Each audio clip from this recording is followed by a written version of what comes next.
Boker Tov, Givrin. Boker Tov. Ma shlomka, Jeff.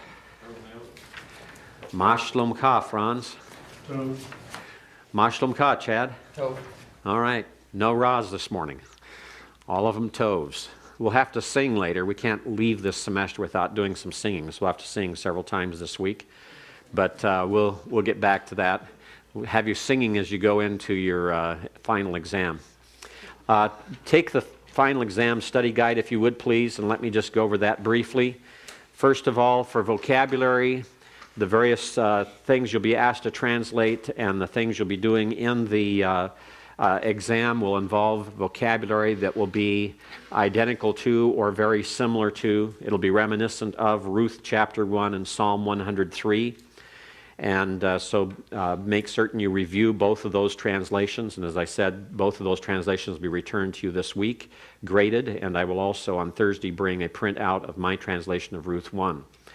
As far as the translation itself, you are allowed to bring Holiday in with you for the translation, and for the translation only. There will be about 4 lines of Hebrew text to translate. You will not be able to use the lexicon for anything else, not for the vocabulary or for anything else, but just for the translation of those 4 lines. For syntax, please go over the following in Hebrew Bible Insert. The section having to do with the uses of the definite article, the section on the uses of the construct, the section on the piale, the section on the participle, and the section on disjunctive clauses, the while plus non-verbs. So make certain that you review those 5 sections specifically in Hebrew Bible Insert, because there will be questions from those 5 sections on the final exam. Kyle? And you might explain this further, but on something like that, is that going to be one of those things where we're going to need to look at it and be able to recognize something, or kind of like, does that make sense? Like, no, there'll be grammatical questions. They will be questions like, what are the 2 uses of disjunctive clauses according to Putnam? What are the 3 major groupings of the construct usages? There'll be things like that that'll be involved, all right?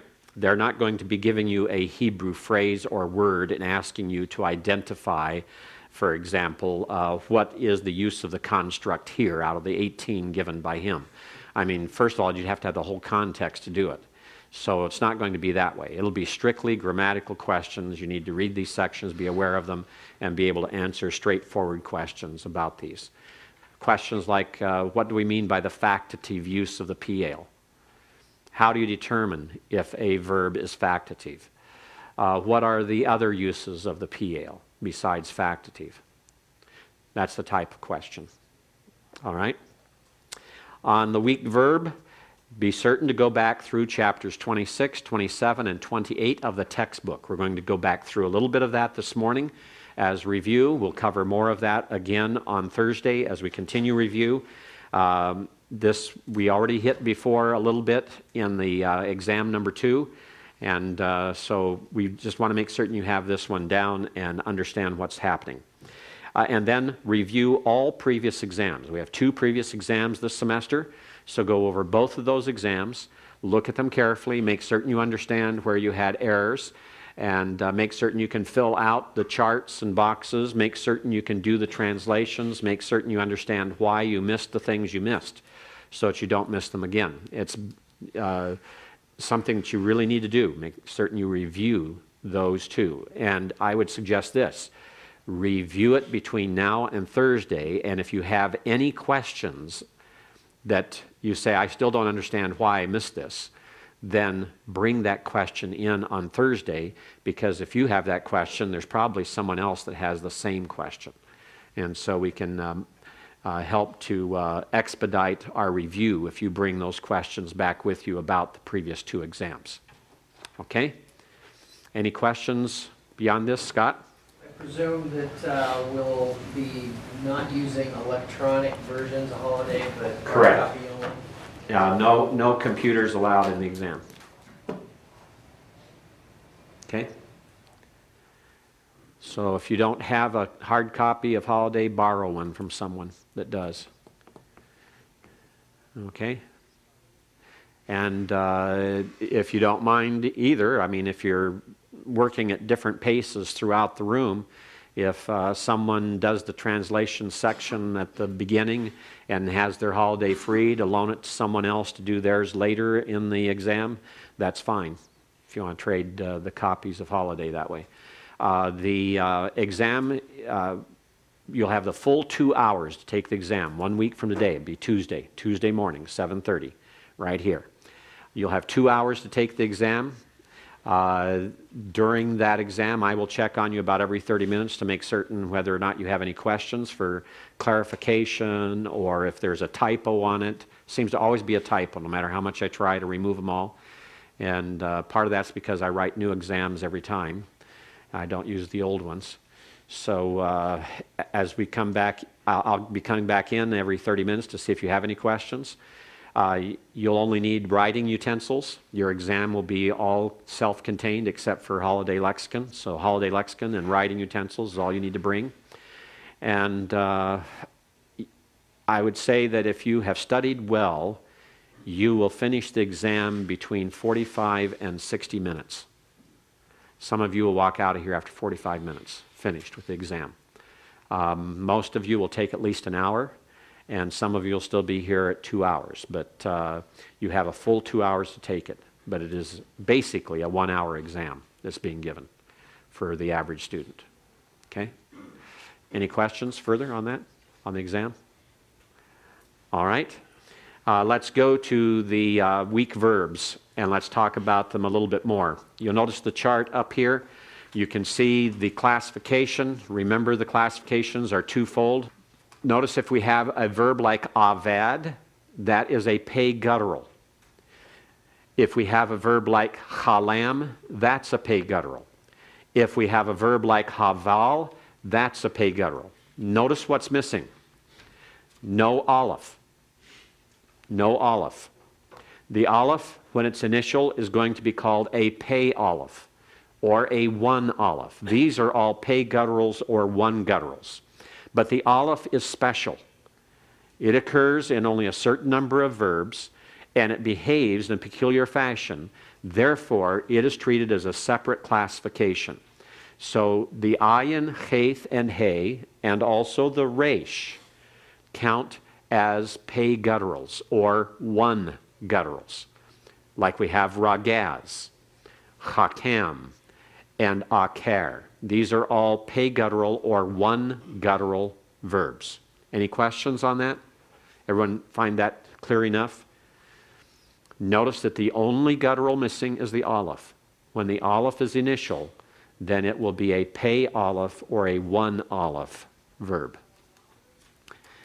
We looked at the peculiarities of gutturals. Remember, they reject doubling. They prefer A-class vowels. They prefer compound schwas. So in the nif vowel, they'll reject the doubling dogish that is found in the nif vowel imperfect. And so the preceding hirik is heightened. They prefer compound schwa. And so they will find, rather than a simple schwa under them, you'll find usually a hatif pathic, as we find here with yachaziku and with ta'avot. And yachaziku is a hiphil imperfect. We know that because of the pathak under the yod, because of the hirik yod infix between the second and third root letters, between the zayin and the kof. And ta'avot we know is a cow because it has a holum. The holum is the clue. The only time the holum occurs in an imperfect is in the cow. In the cow. Yiktol, tiktol, tiktli, yaktol. Remember the ols in there. Okay? Yachamod, we have a strong guttural, has a simple schwa. It's an exception. And sometimes we have a hatif segol. Yachamod has a pathak under the yod because it is preceding a guttural and it prefers an A-class vowel surrounding it. The holum tells you it's a cal imperfect. Evid, the hirik yod infix, tells you it's got to be a hiphil. You've got that between the second and third root letters, the beith and the daleth. And the hey on it tells you it's going to be a perfect. A perfect. And why does it have a segol instead of a hirik? Because when it precedes a compound schwa, it takes the corresponding short vowel of the compound schwa. Prefer A-class vowels like yachazik, ta'avod. Special cases, the one aleph, the pei aleph or one aleph, avad, ava, ahaz, akal, amer, afa, all of those are pei aleph or one aleph verbs. When we look at those verbs, we find out that there are changes involving the aleph, primarily the use of a holum in the kal imperfect, as in tokeil, you or she, depending on the context. It's either second masculine singular or third feminine singular. You shall eat, she shall eat. Wayomer, kal imperfect third masculine singular. A wayitol from amer is kal imperfect third masculine singular. Laymor is the infinitive construct. Remember this, some of you missed this on the previous exam. When you have a verb, and when I've given you a chart and I say these charts are verbs, all right, I've already identified part of it for you that way. When I say it's a verb and it has a lamed on it, there's only one verb in the entire Hebrew language that has a lamed on it. That's infinitive construct. No other verb takes a lamed. So as soon as you see a lamed preposition on a verb, you know it's an infinitive construct. So laymor is the kal infinitive construct of amer.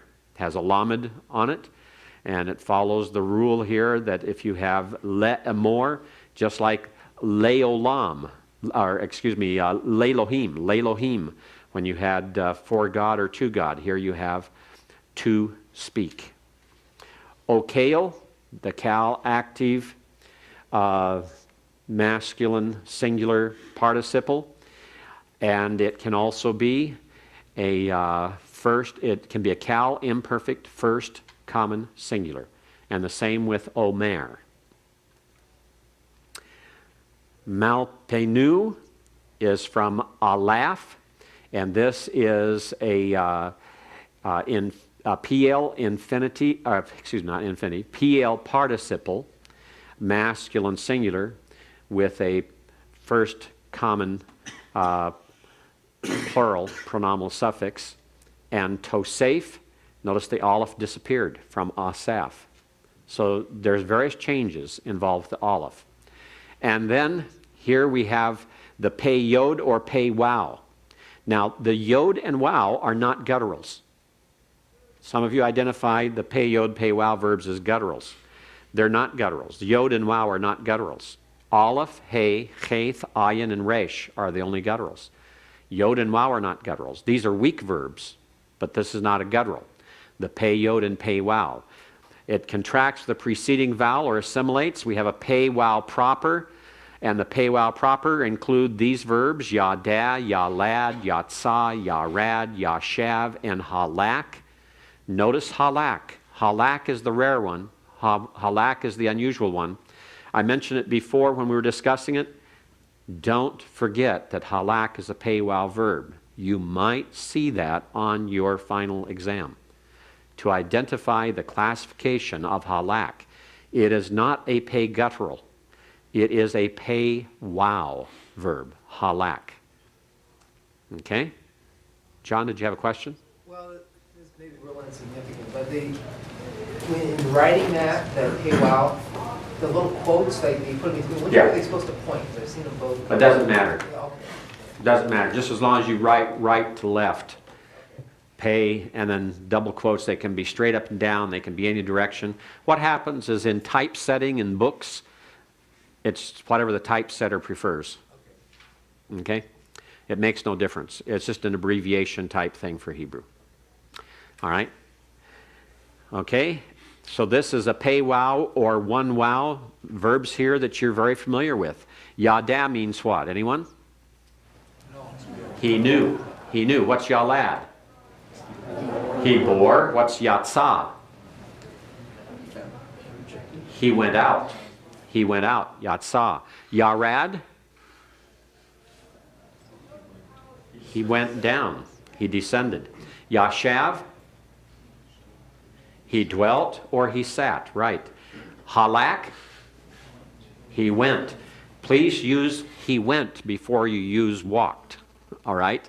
Halak is a verb of motion, and that motion can be crawling, slithering, walking, running, moving. It can be any type of motion. It can be flowing as a river. So always translate it as went or go before you try anything else. And then make certain that whatever you try fits with the context. So be very careful of that. So halak just means they went. For example, in Ruth chapter 1, Naomi and Ruth went to Bethlehem. Some translate it as they walked. That we're not told. We're not told that they walked. They may have ridden donkeys for all we know. All we're told is they went, halak. If the writer wants to make certain that we understand that they walked, he will tell us other circumstances involved to let us know. But always translate it as going, as movement, as went, not as walked, unless the context is very, very clear. All right? You'll have a test on that first thing as you do your first translation for OT 603 in the fall. So try to remember it now and learn it. It'll save you the pain of going over it again later in the fall. All right? So again, halak is a pay wow verb. It's got a hey on it, but it's not a pay guttural. It's a pay wow, because that hey was originally a wow, and it will recur as a wow in various forms of halak. Da is what happens. The wow disappears completely off of yada in the imperative masculine singular of the cow.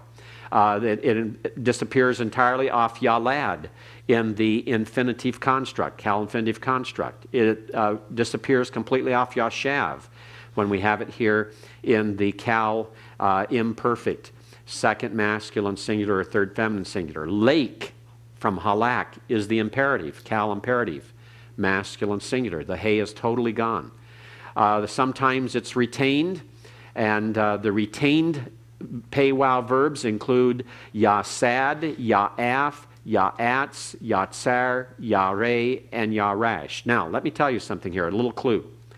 Don't try to figure out which are retaining and which are rejecting. Don't bother with that. Just remember these are pay wow verbs.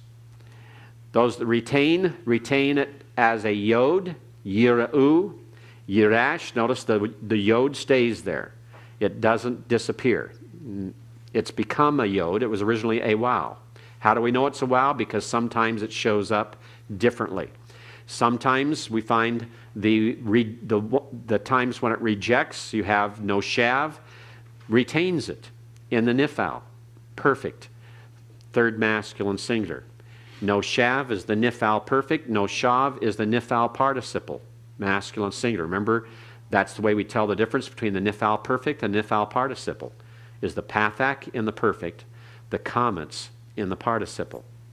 Yada, yida'ata, yida'ata is a case where you have a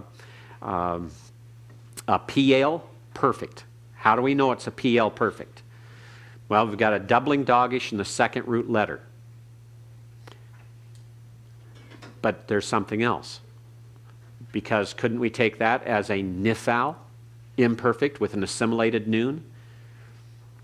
But you won't have that happen if you have a ta ending. The ta ending is the ending for a perfect. Perfect, second masculine singular. So this has to be a perfect. When you see ta on the end, it's perfect, second masculine singular. So that tells us that all three root letters are there.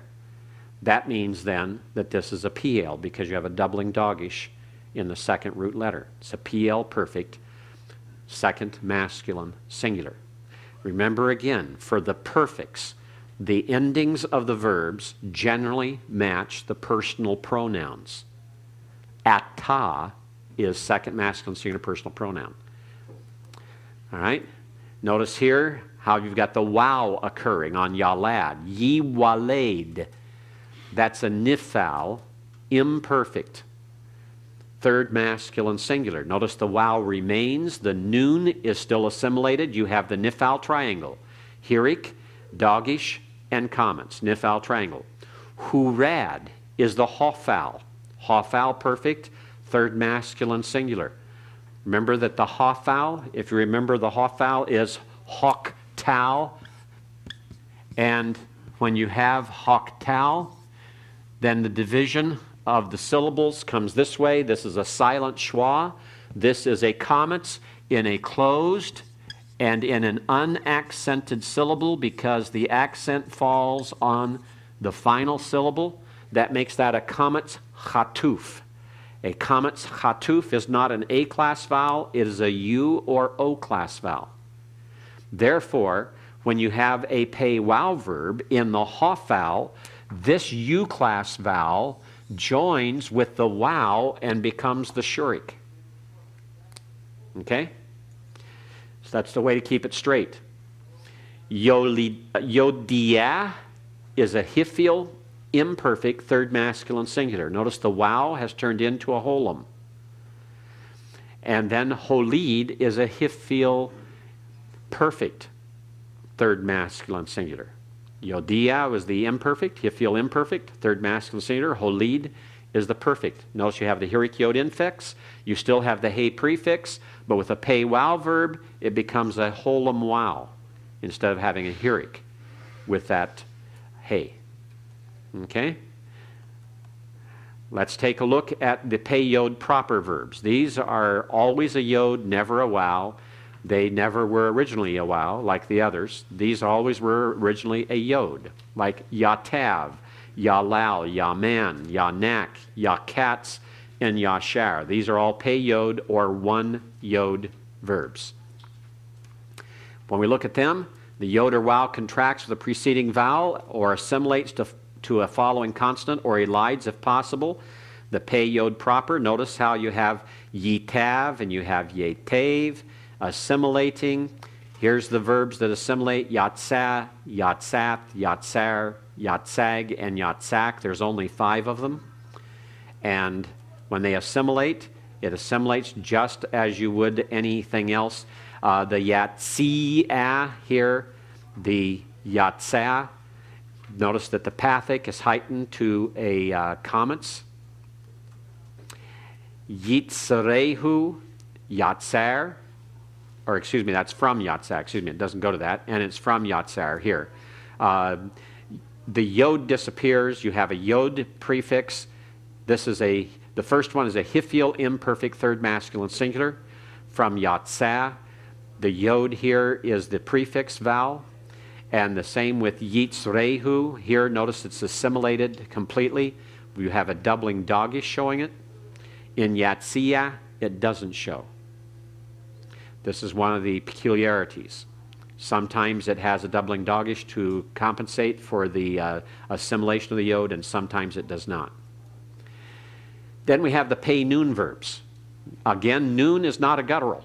Remember, the gutturals are aleph, hey, cheth, ayin, and resh, only 5. So this is pay noon or one noon. Nathan, nachal, nasa, natsal, nakar, nata are all one noon or pay noon verbs. The pay noon, when it's supported by a schwa in a form, it assimilates to the following consonant. It disappears completely in the imperatives. Tain is from Nathan, it means give. Kal, imperative masculine singular. Gash, kal, imperative masculine singular. Tanu, kal, imperative masculine plural. Sa'i, kal, imperative feminine singular. It assimilates. Titain, that's from Nathan, the dogish, and the second tau is the assimilated noon. That's a kal, imperfect, second masculine singular or third feminine singular of Nathan. Nigad is a, notice we have here a comments under the gimel. This is a clue that we have a nifal participle masculine singular from Nagad. Nigad is a perfect. It's a nifal perfect third masculine singular from Nagad. And yipach is a kal imperfect third masculine singular from nafach. This noon has assimilated. Any time in a form, for example, the nifal, perfect, third masculine singular. If we take a verb that is a pay noon verb, like nathan, and we insert it here, notice what happens. This noon has a schwa. When the schwa of the noon at the beginning of the verb has a, when the noon at the beginning of a verb, the verb root, takes a schwa in the verb form, then that noon assimilates into the following letter. That's how we get to nitan. So as you're memorizing verbs, you're going through, maybe you want to look at yik tol. You have yik tol. Let's substitute in that then the verb nagad. And as we take nagad and we put it in here and we substitute these, what do we see right away? This is supported by a schwa. The noon has a schwa, therefore it's going to assimilate. It's going to become yigod, and because it prefers it, it becomes yigad. All right? So anytime when you substitute a first noon verb in to any situation where that noon on the root has a schwa under it, it will then not stay, it will not remain, it will disappear, and it'll be assimilated, and a doubling dogish will be there in its place. Higid, that's like hiktil.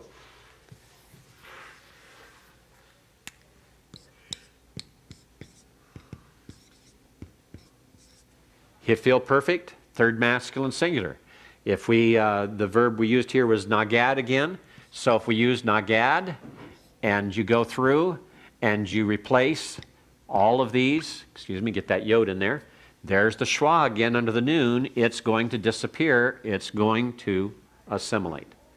Anytime that noon, that is the noon of the first letter of the root of the verb, as in nathan, nagad, natsal, when it has a schwa under it, it will assimilate. You see it also up here on the hofal, perfect, third masculine singular. You see it on the on this one. Notice the noon is there. Nagod. It didn't assimilate because that is the kal infinitive absolute. Kal infinitive absolute. There's no schwa on the kal infinitive absolute, so it did not assimilate. Ninatsail. In ninatsail, you have a nifal triangle. The nifal triangle tells you the nifal and the noon of the nifal has assimilated. So what do you do when there's three noons in a row? Because that's what we would have here. Let me show you what we have. This is, let's take it this way, nikatail is the nifal imperfect first common plural. This noon is first common plural. This dogish represents the noon of the nifal. What if that kof were a noon, as we have here with nin not sail? We have noon, noon, noon. This noon is the first common plural. This noon is the noon of the nifal. We know it's going to assimilate. And so it shows up here. This noon, that's the first root letter, is now with a comments because this is your nifal triangle. Nifal triangle is the hirik under the prefix of the imperfect plus the dogish plus the comments. That's the nifal triangle. Since that is not a schwa, then that noon does not also assimilate. So it remains. That's the noon of the root. The noon of the nifal has disappeared and assimilated. The noon of the prefix remains. The noon of the root remains. Nin not sail. All right. Then we moved on to the middle vowel and middle guttural verbs. And here we have, notice, the hey, the cheth, the aleph, the resh. We can have the ayin here as well, pa'al. The verb pa'al is a middle. This is a ayin guttural or two guttural verb. Notice the aleph in the middle doesn't, you don't treat that as a two aleph. The aleph at the beginning you treat as a one aleph. It's the only one that has a special force there out of the gutturals in the initial position. But in the middle, they're all gutturals. So everything in the middle is a guttural if it's a guttural. A wow or a yod is not a guttural, however, remember. So these are gutturals. These are ayin guttural or two guttural verbs. Maher, bacher, ga'al, lachem, sha'al, and barak. And all the peculiarities of the gutturals, the rejection of the doubling dogish that will affect the piel, pual, and hithpael. Sometimes without compensation, sometimes with compensation. And there are exceptions to these rules, and you just have to be alert to them. They prefer compound schwa, and they prefer A-class vowels. So just the rules of the gutturals, all you have to remember for the peculiarities. Now, when you have a vowel in the middle, these are middle vowels. We call them ayin vowel, or if they're a holum wow or a shurik, we call them ayin wow. If it's a hirik yod, we call it an ayin yod. So these are known as ayin vowel or ayin wow or ayin yod, and in the other classification as a two vowel or two wow or two yod. And sometimes we just refer to them as middle vowel verbs. Middle vowel verbs. What is the form in the lexicon for the middle vowel verbs? What's the grammatical form used in the lexicon for middle vowel verbs? That's giving me the English translation. What is the grammatical terminology for identifying the form of the verb in the lexicon for middle vowel verbs? When you have a verb listed, instead of listing it as a cal perfect third masculine singular, because remember, if you want to look up nagad, that's the way it occurs. It's a cal perfect third masculine singular. But if you want to look up cum, it's this way, even though the cal perfect third masculine singular is com. You don't look this up with third masculine singular. So what is this? Infinitive construct. It's the cal infinitive construct. And that's why we translate it using to, using the infinitive, because it's the infinitival form. Okay, middle vowel verbs. So bo is to enter or to go or to come. Cum is to rise or to stand. Seem is to place or to put. Bosh is to be ashamed. Gur is to sojourn, and bean is to understand. All right? We translate middle vowel verbs in vocabulary lists as infinitives because in the lexicon, the cal infinitive construct is what is listed for them as the entry form of the verb, rather than using the cal perfect third masculine singular that is used for all other verbs. Yes? So even with the whole wow and the yod in the middle, it's still an infinitive form. It's still an infinitive form. Absolutely. Yes? If we have on the final a chart that we had on the second test to Yes. identify this, will we call that middle vowel? You'll call it middle vowel, or you call it ayin vowel, or you'll call it two vowel, or you call it ayin wow and ayin yod, depending on which is in the middle. Any of those three will suffice. Any of those three will suffice. In any Yes. application? In any application. Okay? As long as you don't say a ayin wow for bean and seem that have a yod, you know, you've got to identify the letter correctly. If you're going to identify it by letter as ayin wow or ayin yod, it better be matching. That's the only thing that won't be exchangeable. All right? But there, you may call all these middle vowel, or you may call them ayin vowel or two vowel, or you may identify them by the wow and the yod, ayin wow or ayin yod. Okay? You'll find various books and grammars will use all of those identifications and classifications. And the middle vowel, it rarely appears as a consonant. There are three classes. The holomwau, the hirik yod, and the shurik are the three classes. Notice what the cal, when you have, these are all A class in the perfects. You have O, I, and U class for the infinitives, and you have A class in the perfects. Ba is cal perfect third masculine singular, sam is cal perfect third masculine singular, and kam is cal perfect third masculine singular. We have an I class perfect, where the I class infinitive stays I class in the perfect, where the U class, as in mut, changes to an I class. The tsere belongs to the same thing. It's the I or / E class. And the O class, where bosh remains bosh. So bosh is both the infinitive construct and the cal perfect third masculine singular. Notice that's different than the A class perfects like bo that has a holomwau in the middle, but in the infinitive. It's an O class infinitive, but it's an A class perfect. And seem is an I class infinitive, but an A class perfect, but bean is an I class infinitive and I class perfect. Okay, so you have differences here, and this is where the lexicon helps you out, because they go through and give you the forms that are used. You lengthen the prefix vowel before the tone so that it becomes hakim instead of hikim, nakon instead of nakon, yavin instead of yavin, arum is always arum, because that's cal passive participle, masculine singular. Oh, excuse me, that is not. Almost went with that being an aleph resh mem verb. That is a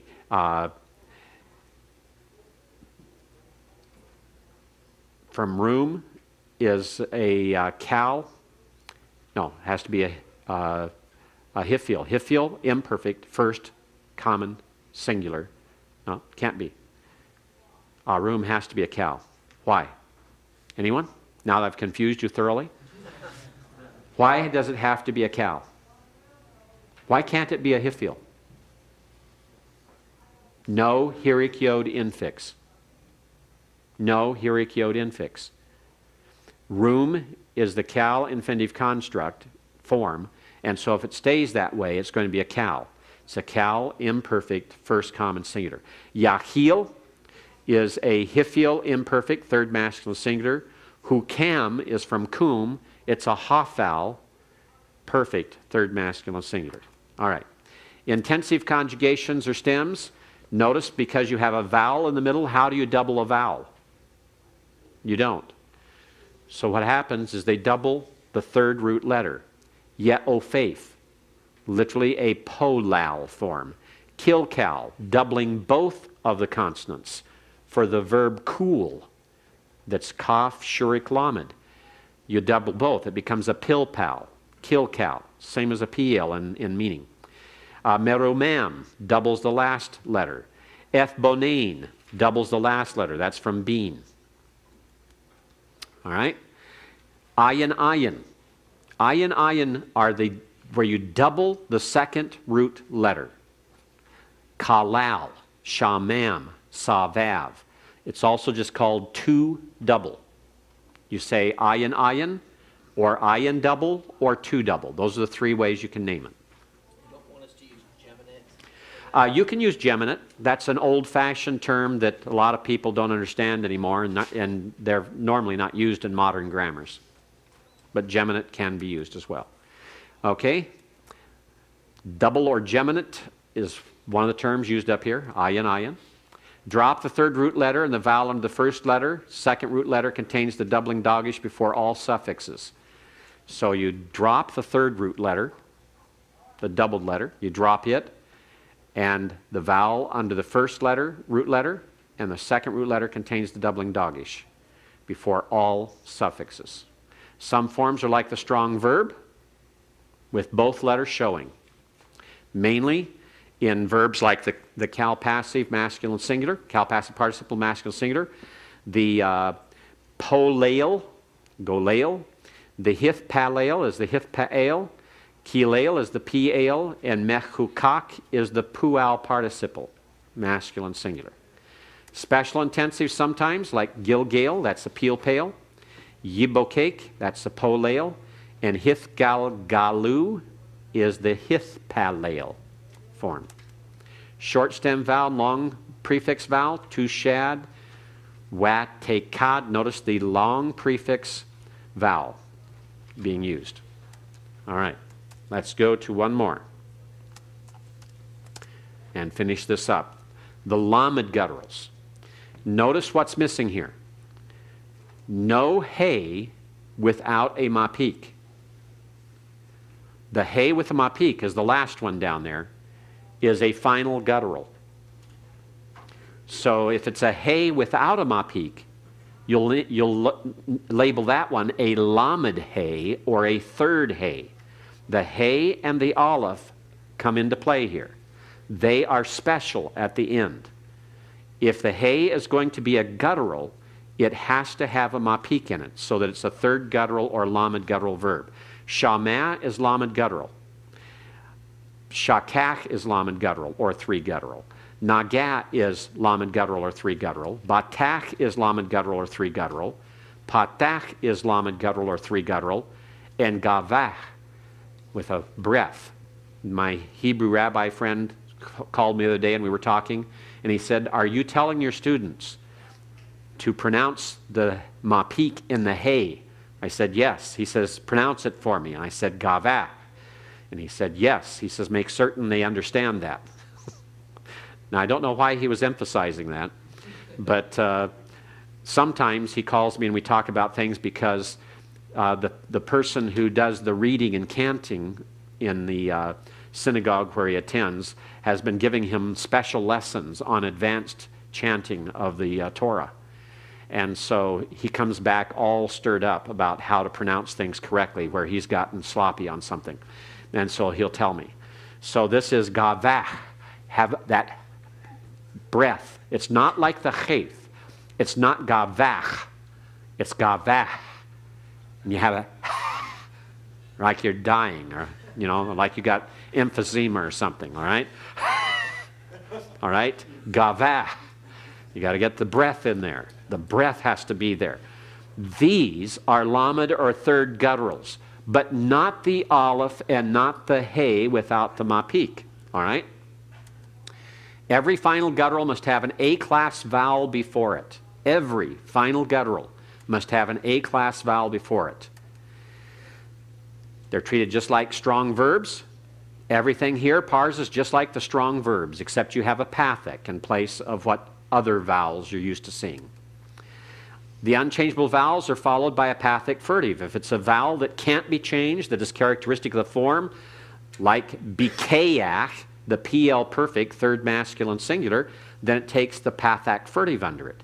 Yagiyach, you can't change the E in a hifil infix, so the hifil imperfect, third masculine singular, with the hay with the mapik in it, notice, takes the pathic. And there are some other changes in forms that usually are having to do with A-class vowels. Now, when it's an aleph at the end, it's not a lamed or third guttural, it is a lamed guttural or a a lamed aleph or a three aleph. Lamed aleph or three aleph. Malay is a lamed aleph or three aleph. Kara, lamed aleph or three aleph. Saneh, lamed aleph or three aleph. Bara. You know these words. What's Malay? He filled. He filled or he was full. Kara. He called or he named. Saneh. He hated. Bara. He created. Matzah. He found. All of you who are married have got to remember that one. All right? You found a good thing. It's matzah. All right? Yatzah. He went out. He went out. All right? So these are all lamed aleph or three aleph. And they prefer A-class vowels. They have long vowels before the aleph. And there's some other changes. Sometimes it is silent. Sometimes it disappears entirely. Like down there at the bottom left, matzati. Cal perfect, first common singular. The aleph disappeared entirely. With the hay at the end, it's a lamed hay or a three hay. All right? Tsawa, he commanded. Gala, he revealed. Asa, he did, he made, he performed. Bana, he built. Ra'ah, he saw. Haya, he was. These are all lamed hey or third hey verbs. The lamed hey or third hey, sometimes an original yod or wow replaces the hey, as in asu. That is a cow passive participle, masculine singular. The hey has become a yod. Galu, the same. The final hey acts as a vowel letter. It is silent. Notice it does not have a mapik. When the mapik is in it, it behaves as a consonant, and you have to make certain you pronounce it, and that's where you get that sound in there, all right? Infinitive constructs end in ot. The hey becomes the holum wow, and a tau is added. So re'ot is a cow infinitive construct from ra'ah. Hith galot is the hith pa'el infinitive construct from gala. And esot is the cow infinitive construct from asa. The hey becomes ot at the end. It looks like a feminine plural, but it is not. There again, on the final exam, if I put a form like esot in the verb chart for you to parse, take the clue. That's not a noun then. You have to watch out, because there are also feminine plural participles that can take an oath ending because they take noun endings. But look at them carefully and remember that if it's there, it's got to be a participle or an infinitive with oath if it's a verb. If I put it in the noun chart, then that's something else. The hey may elide or contract, can disappear. All right? Now, one last remainder, and we'll take a break here on hithpael. Remember on the hithpael that sometimes when you have a sibilant as the first root letter of the verb, it will then change places with the tau of the hithpael prefix. And that includes in all forms of the hithpael. Perfect, imperfect, all of them. All right? So if it's a sibilant means an S sound. That includes the zayin, the samik, the tzadi, the sheen, and the seen. Those are all sibilants. So hith shapek becomes hish tapek. Notice that. Hith shapek becomes hish tapek. So when you see hish instead of hith, and it still has everything else the way it ought to be, it sounds like the hithpael, but it sounds like I have dyslexia because I've reversed the two letters. The two letters are reversed. They're metathesized. We call that metathesis, the switching of places. Wayith sabael becomes wayis tabael. It switches places. Hith sayadnu, hith sayadnu becomes hitz tayadnu. Now notice what happened there. The tau became a taith. The tau became a taith. That also occurs from time to time. It occurs primarily with tzades and daleths. Tzades and daleths. The dentals, the tau, the taith, and the daleth, and sometimes noon or zayin, and we already saw it with a tzade. Hitaheru becomes hitaheru. Notice the doubling dogish in the taith. Let's go back. Hitaheru, from taher, meaning he was pure, he was clean, ceremonially clean, becomes hitaher. You just double the taith. The tau assimilates into the taith. All right? And sometimes that happens to the daleth, and sometimes you'll have the case where the taith shows up in place of the tzadi, like we saw in that last one on the previous slide. Those are the unusual things about Hithpael. Review the chapter on Hithpael in your textbook just to remind yourself of the unusual forms. There will be at least 2 of these forms on your final exam. There'll be 2 at least of these forms of Hithpael that metathesize or with the dental will occur on your final exam just to check to make certain that you understand what is happening. You'll be asked to parse. Okay? And by the way, there will be a parsing section in your final exam. It'll be a chart of verbs, and you'll parse them. In the past, I've done this where I've given you the columns for all the different parts, and you just fill them all in. And there'll be one at the top to give you an example or a sample. George? Will the parsing be related to the translation? You'll have parsing related to translation, and you'll have parsing separate. Roni, roni, vissam ki, batsion. Roni, roni, vissam ki, batsion. Roni, roni, vissam ki, batsion. Ki hineni va, veshakanti vetokek. Ki hineni va, veshakanti vetokek. Roni, roni, vissam ki, batsion. Roni, roni, vissam ki, batsion. Roni. We're a little bit low, aren't we? Let's start that a little bit higher, okay, and try it. Sometimes I get started lower. I've had problems with my voice since I had my heart problems, and I was in to see my cardiologist on Friday, and I asked him, I said, why has my voice, because my voice has been going higher and not lower. And I said, is there anything that you can tell me? He says, sure. He says, you're on a medication that does that to your voice. And he said, the way to check that is to take you off of the medicine for the coming week. So I'm off the medicine. My voice is down low again.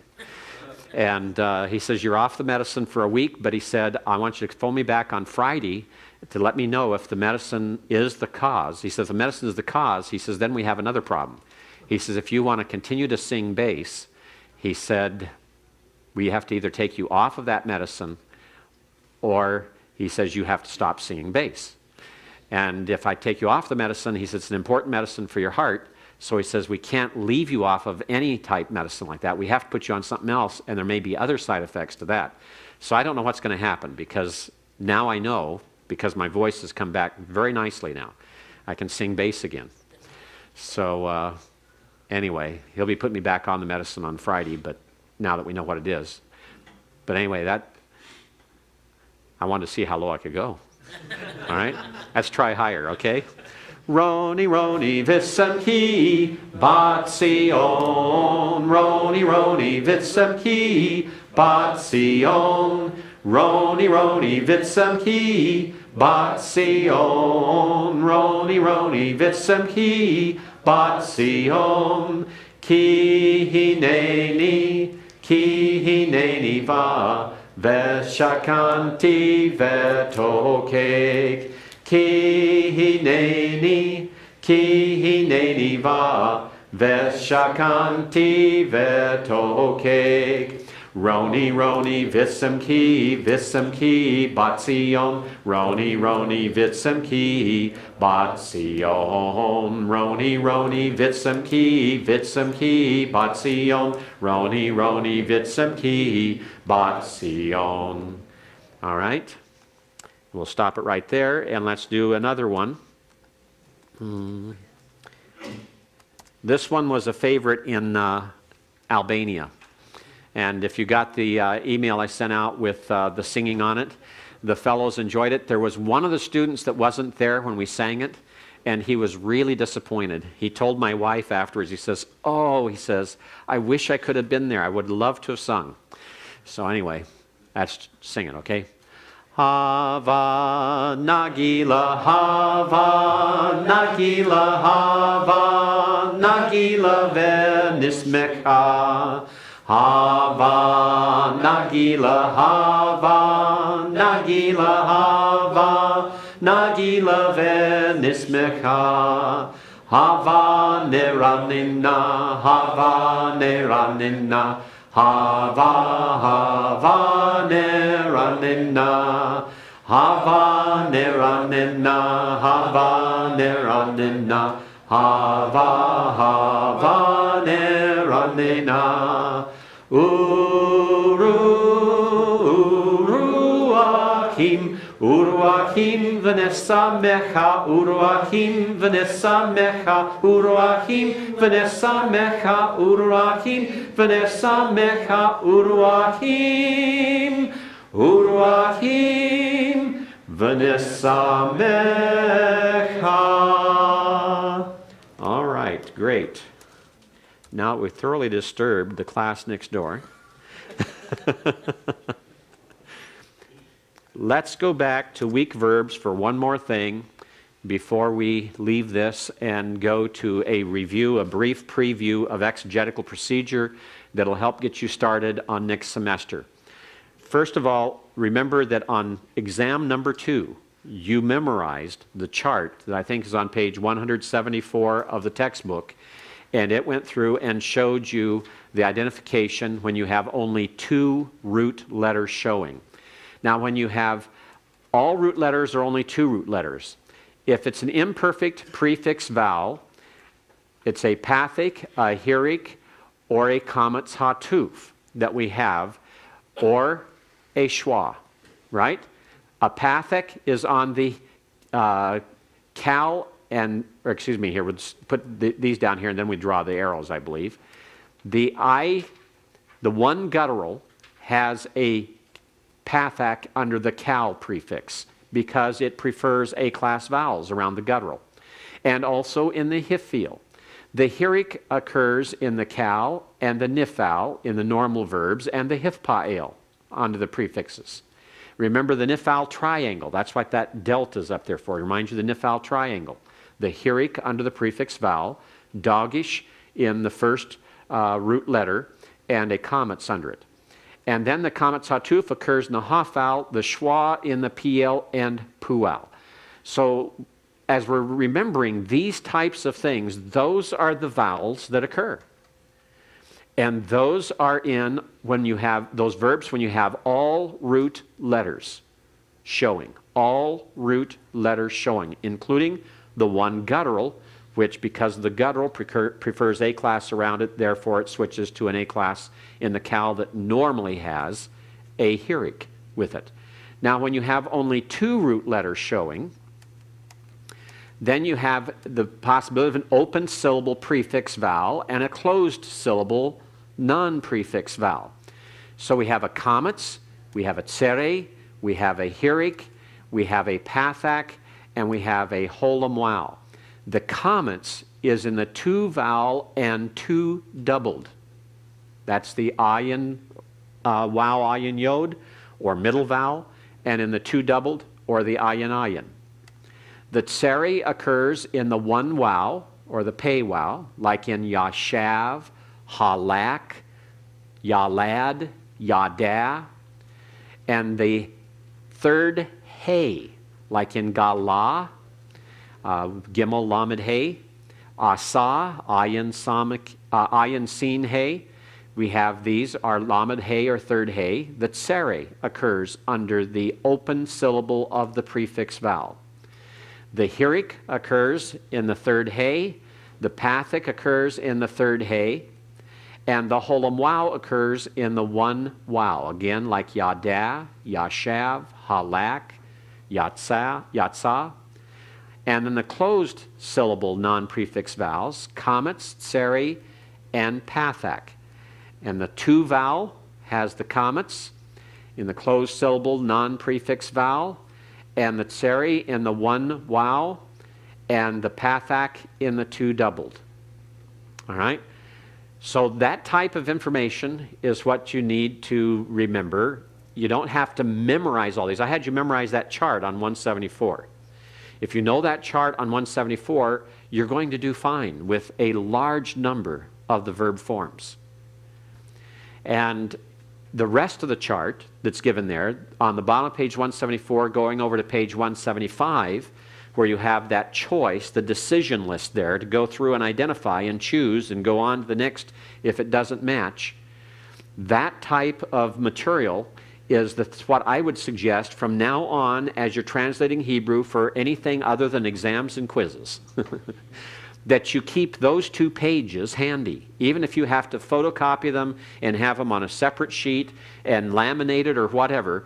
If you have that handy when you're doing translation work in 603 next semester, you're going to find your translation work a lot easier to accomplish, because you'll use that chart to find out what class of verb it is, and then you can find it in holiday far easier, far quicker. You don't have to go through all the different options, so many different options. You've got it narrowed down to you to at least 2 options, if not just 1 option, as to what's involved when you only see 2 root letters. Okay? It doesn't help you when there's only 1 root letter, like can occur with Nathan, for example. But it still is of help. It still is of help. Okay? Any questions about the weak verbs, especially with regard to the final exam? If you study pages 174 and 175, if you go back over, really, all you have to do is go back over exam number 2 and fill out completely the chart. If you missed anything on it, correct what you missed. You'll be all right. Okay? Yes, Scott. It's not on weak verbs, but just on the exam in general. Can we go there? Sure, go right ahead. Ask. Regarding the translation issues, a number of the translations had idiomatic aspects. Can you give us any guidance as to where we might be going to prepare a little better? The only idioms you're going to have on the final exam will be idioms that I've already identified with you in your translations and talked with you about. Those are the only ones that are going to be. I'm not going to give you new idioms on the exam. Okay? Yes, Jan?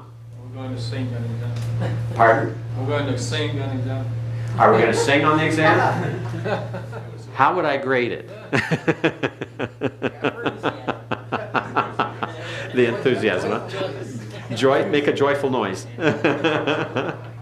Maybe one of these days I'll have to give a singing exam. Make you sing the imperfect song, you know, and a few things like that.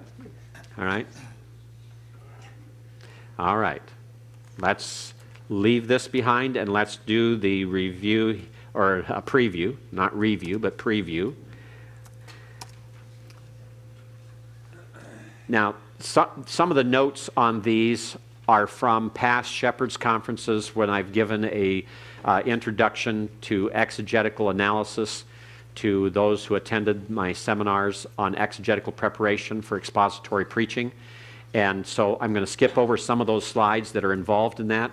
And I've actually done a totally new one, and some of those aren't on here. I've left those off on some of them, but let's just go through and take a look at them. You have it on page 8 and following of your syllabus. So if you have your syllabus, you pull that out, pages 8 and 9, go through this.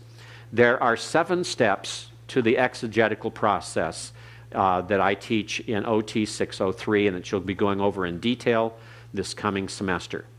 I want you to be aware of them in advance. I want you to have a review of it here. I want you to be able to start thinking in these categories, even as you're reviewing and studying your Hebrew over the summer. And I highly recommend you translate and do some work over the summer. Maybe you would like to finish the translation of the book of Ruth.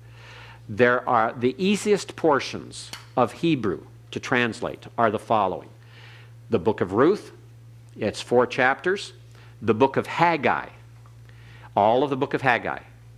The book of Jonah, except for chapter 2. Chapter 2 is poetry, and therefore is a little bit difficult. But chapters 1, 3, and 4 of Jonah are basic Hebrew. And also, you've already done all of Genesis chapter 37. That's also basic, very simple Hebrew. So if you want to do any extra translation over the summer, finish the book of Ruth, or do the book of Jonah, or do the book of Haggai. Those are the simplest, most basic forms of biblical Hebrew found in the Hebrew Bible. You go anywhere else, other than a couple of chapters like Genesis chapter 37, and you get yourself in deeper and deeper water. If you want to get in deeper water, just go to Jonah 2. A couple of you caught that one. All right? It'll get you there in two different ways. Okay? But the first step is to read or translate. Read or translate. When you first pick up a text in the Hebrew and you're looking at it, you want to read it. You want to read it out loud. Just pronounce it. Read it out loud. Read and reread it. Translate it. And as you're translating, look up the words you need to look up. But try doing a rapid translation of a verse. Try reading through the entire verse before you start looking things up. Try to write out what you have so far and leave blanks where things are that you don't recognize. Try to use the context to help you fill in blanks rather than running to the lexicon. Run to the lexicon when you finally get down to the point you say, well, I just can't do any more. I need to go to lexicon to get this all straightened out. But translate. That's the first step. And the first step in exegesis is to do a preliminary translation that you know you're going to change as you do more and more study. Because when you do the first translation, you're not doing all the exegetical analysis. You're not doing all of the parsing. You're not doing everything all at once. You're not trying to identify the significance of the grammar. You're not trying to deal with word order specifically and try to how you would translate that. You're just getting a preliminary translation. It's a rough translation. It's preliminary. It's perhaps inaccurate in many parts, and it's going to be revised as you do further study of the text. That's what you do. The second step is observe. Observe. When we talk about observing, we're talking about all those questions to ask about the text. Who, where, when, what, how, why. Those are the questions we want to ask of the text. And you want to jot down every question you have about the text. Later, you'll look at some of those questions and say, well, that was a stupid question. Well, you only know that after the fact. You don't know that when you first ask it. So ask any question and write them down. Write down every question that occurs to you as you're attempting to translate and read this text. Questions about interpretation, questions about translation, questions about parsing, questions about emphasis, questions about anything you can think of. Jot it down. Keep a record of all the questions. Those are your observations. This is where you play Sherlock Holmes. You're going to be a detective, and you're trying to gather all the data, and some of the data isn't going to pay off in the end. For example, in Psalm 89, is Ethan a Levite or a wise man of Judah? When did the lament take place? What was the situation? What was the background? Those are the types of questions. All right, let's go further here. Go beyond this. Identify. Identify is the heart of the exegetical process. It's the third step. In identification, we get into grammar and syntax, and we get into expression. And we're dealing with identification. We want to analyze the text word by word and phrase by phrase. We want to find out exactly what it means. Now, normally when you're preaching, you use good exegetical commentaries. But in this coming semester, when you perform paper number 2, you'll do 5 papers in OT 603. You will be asked at the beginning of 603 to select a passage of anywhere from 2 to 4 verses, no less than 2, no more than 4. Anywhere in the Old Testament, minus the genealogies and minus a few other passages like Psalm 19 and Genesis 1 to 3, and none of the Aramaic portions, obviously. You may choose the text you want to choose, but here's what you're going to be doing. You're going to be living with that text for the entire semester. You're going to write 5 papers on that text that semester. You're going to diagram that text that semester. You're going to preach a sermon from that text. You're going to write the sermon for me. You'll preach it somewhere else sometime. The requirement of preaching it is not part of the requirements of the class, but everyone who does their sermon for it normally gets an opportunity somewhere to preach it, and they end up preaching it. But you can't. The reason we're doing exegesis is to do exposition. Our textbook by Chisholm is called From Exegesis to Exposition, and that's what we're doing. And so your paper is going to proceed along that line. We're going to go down through the text and we're going to deal with it in 5 papers. The first paper is going to be text critical analysis. The second paper is syntactical analysis. The third paper is going to involve literary analysis. The fourth paper is contextual analysis. And the fifth and final paper is your sermon. And so you choose a text that you're going to want to know more about, that you want to live with, that you're going to memorize and work on so much that you'll wake up in the middle of the night talking it, you know, thinking about it constantly. You're going to live with this text. It's going to become part of you. So don't choose unwisely and don't choose swiftly. Choose a text that you really are deeply fascinated with, interested, you want to be able to teach and preach, because that's what you're going to live with all of 603, all of the fall semester. You'll choose that text, you'll develop it, you'll write the 5 papers on it. You will not touch any exegetical commentaries until paper number 3. Okay? Unlike when you're in the pastorate, when you can hit the exegetical commentaries anytime you want. For the purpose of this class in 603, you will not use any commentaries until paper number 3. Paper number 3, 4, and 5, use all the commentaries you want. But for papers 1 and 2, no commentaries. Okay? Use various linguistic tools, lexicons, grammars. Those are all, you may use them. Okay, now let's go beyond this. The grammar and syntax. For example, here we have Shamayim Takin Emunatka Bahim. Shamayim is placed first. It's the initial position. Why is it there? We want to find out. It's a nominative absolute. It's called extraposition. You have a resumptive pronominal suffix at the end of the line, in them, and it focuses on heavens. That's the key reference in this psalm, in which the heavens are determined as something that is permanent and is tied together as an illustration for the permanency of the Davidic covenant. We pay attention to word order and the employment of emphatic words, like the emphatic personal pronoun being used. We prepare an exegetical outline that reflects the major divisions of the text at this stage of the process. Psalm 89 I divided up this way. And then we identify the expressions. We identify idioms, we identify literary forms, we identify the theme, the literary devices that are employed, and we do word studies at this stage. What idioms are employed? What do they mean? What did the original recipients understand by them? For example, the edge of his sword, tsur charbo, literally the stone of his sword. What do they mean by that? The stone of the sword. There's possible origin there of a flint edge that was originally used as the blade of a knife. We went to the Santa Clarita Cowboy Poetry Festival over the weekend. It's our 3rd time we've been there in 10 years. We took our son and daughter-in-law and 2 grandsons to it. And one of the things there was a napper who was working on a flint blade and creating the flint blades. And someone walked up and said, "Are these sharp?" And he says, "Well, you want to try it?" They're very sharp, just sharp as glass. And this is the idea that flint edges and blades in the ancient Near East were used for swords and knives and everything like that very early on before they were using metals.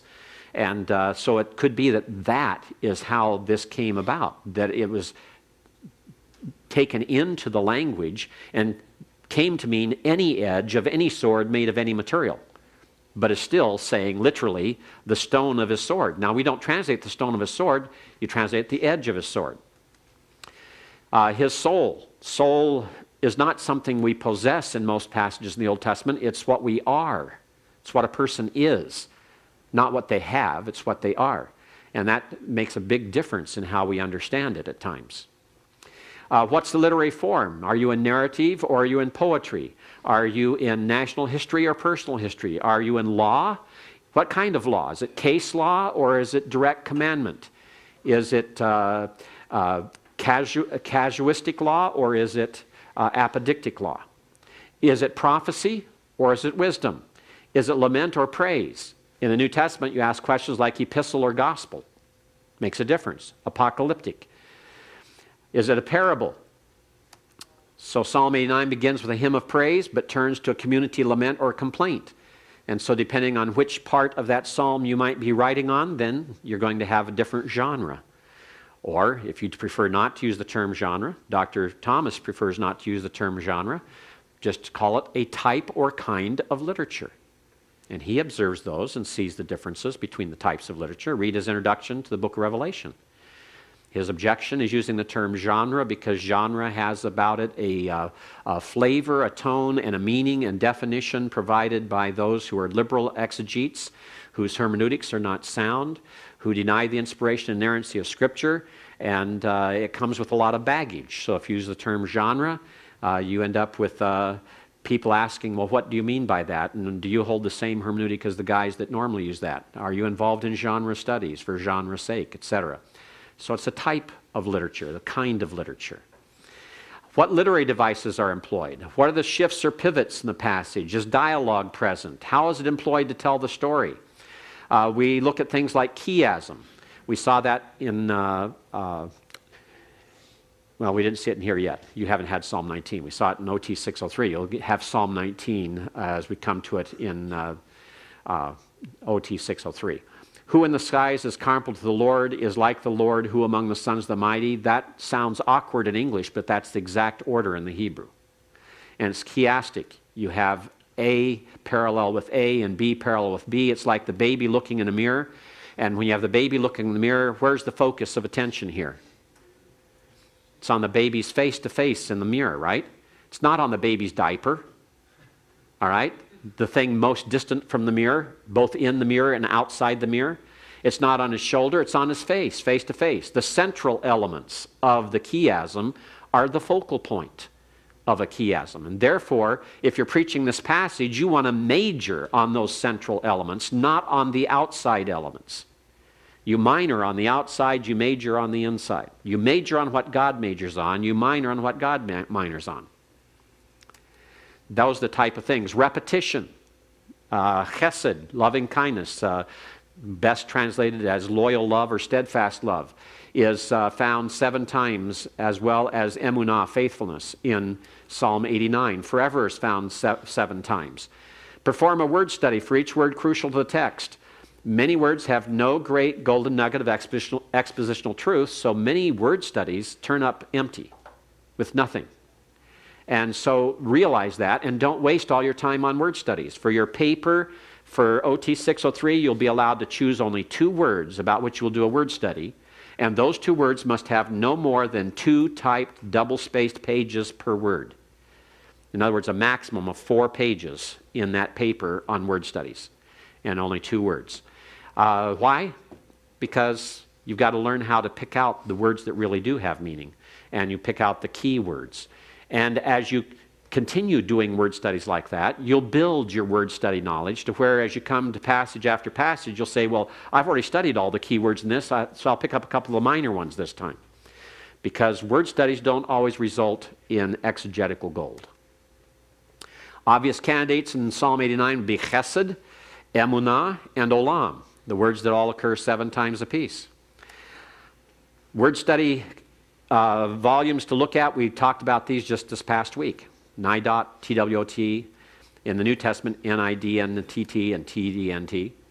Identify the theme. State the argument and or the development of the theme in your own words. This is something you'll be asked to do for your text, for OT 603 that you choose. Be thinking about your passage this summer. You might even want to begin working on it this summer and doing some work. Just stay away from the commentaries, please. All right, because I don't want you looking at a single commentary until paper number 3. So do all the work you want to do for translating, for grammar, for lexicon word, for concordance, things like that, but stay out of the commentaries. All right? If you want to get a passage approved ahead of time, send it to me to get approval for it. In Psalm 89, the Lord remained faithful to his covenant promises to David and his descendants, regardless of the seemingly contradictory circumstances that had fallen upon the Davidic dynasty. That's the theme that I established for it, in my words. The 4th step is to examine. What do we examine? We examine the circles of context. to determine how the passage fits into each one. We look at the background of what we're looking at. We try to look at it within the context of the overall book of the Old Testament. We look at it in the context of the Old Testament itself. We look at it in the context of the New Testament. I'm not going over all these right now. We look at it in geographical context, cultural context, climatic context, all of those things. We look at parallel passages. Is it used elsewhere in Scripture? Is it cited elsewhere in the Old Testament? Are there similar passages? Are there passages teaching the same truth elsewhere by a different author or the same author? Then we solve.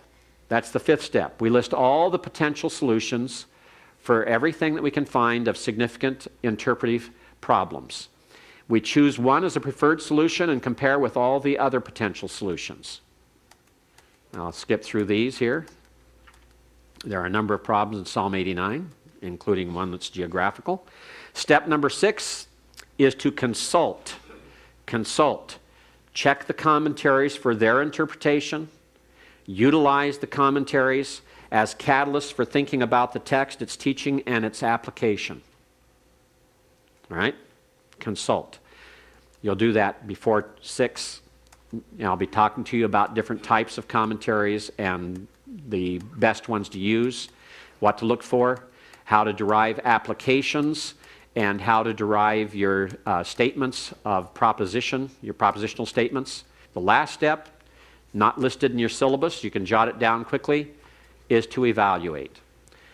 All that is keep a record for future reference. Keep a record for future reference.